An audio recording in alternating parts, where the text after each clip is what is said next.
Каждый человек должен знать свои корни, своих предков и откуда он родом. Об этом говорят депутаты первого исторического съезда родословия. В нем собрались более 500 человек из разных уголков республики. Участники также обсудили вопросы сохранения родословия.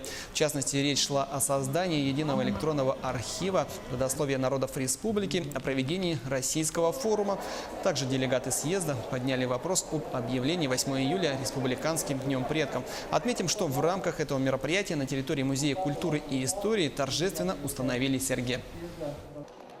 Цель нашего съезда – это превращение именно вот этой нашей родословия до изучения.